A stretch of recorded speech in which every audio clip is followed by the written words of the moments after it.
ঘুম থেকে উঠে ফ্রেশ হয়ে এসে দেখি গৌরববাবু এখনো ঘুমাচ্ছে। অনেক করে উঠানোর চেষ্টা করলাম, কিন্তু তবুও আবার ঘুমিয়ে যাচ্ছিল। অনেক ডাকাডাকির পরে উঠলো ঠিকই, কিন্তু মুখটা বেজার করেই উঠলো। এটা আমাদের পুরনো বাড়ি, আর এটা আমাদের পুকুর সামনে, এটা আমাদের নতুন বাড়ি। রান্না বান্না সব এখানেই চলে, থাকা হয় ও ঘরে। আর এই যে গাছের গোড়ায় কচুরি পানা দিয়ে রাখা হয়েছে, এটা দিয়ে রাখলে গরমের সময় গাছের গোড়ায় জলের অভাব হয় না। গৌরববাবু ফ্রেশ হয়ে খাওয়ার জন্য গেলে আমি বসে গেলাম রেডি হওয়ার জন্য। আর এই যে আমার আইব্রো, যায় না জন্মের থেকে কোন কারণে অভিমান করে বসে আছে। প্রত্যেকদিন তাকে কাজল রেখা না দিলে সে ঘুম থেকেই উঠতে চায় না। গৌরবের বাবা জব করে, তাই সে বাড়ির বাইরে থাকে, অনেক দিন পরে আসে। আমাদের এলাকায় বেশিরভাগই মাছ চাষ হয়, আমাদের নিজেরও ঘের আছে।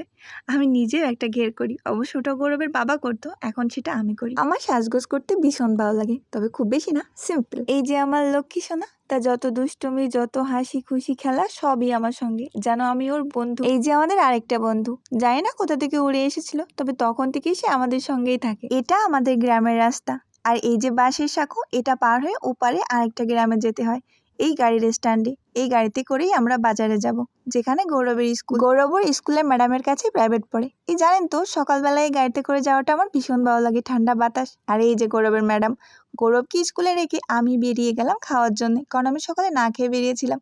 মাত্র দোকানগুলো খুলছিল, কিন্তু এ পাশের দোকানগুলো তখনও বন্ধ ছিল, কারণ এখন রোজার টাইম।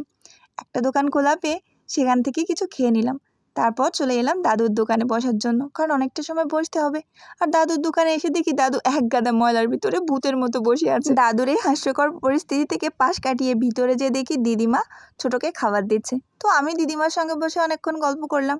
তারপর চলে এলো গৌরব, তার প্রাইভেট পড়া শেষ। এসেই আবদার শুরু, বাইরে এসছে, খাবার তো কিনে দিতেই হবে। তো দোকানে নিয়ে গেলাম খাবার কেনার জন্য।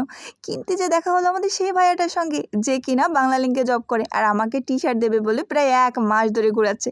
অবশেষে সে শনিবারে দেওয়ার জন্য রাজি তো হয়ে গেছে। এরপর চলে এলাম গাড়ির স্ট্যান্ডে।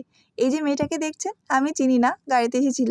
আর ওই যে পাশের কাকা, হ্যাঁ কাকার হাসিটা কিন্তু চমৎকার ছিল। খাবারটা বাজার থেকে কিনেছিলাম, কিন্তু রোজার কারণে বাইরে খাইনি, অনেকের খারাপ লাগতে পারে যেহেতু সবাই রোজা রাখছে।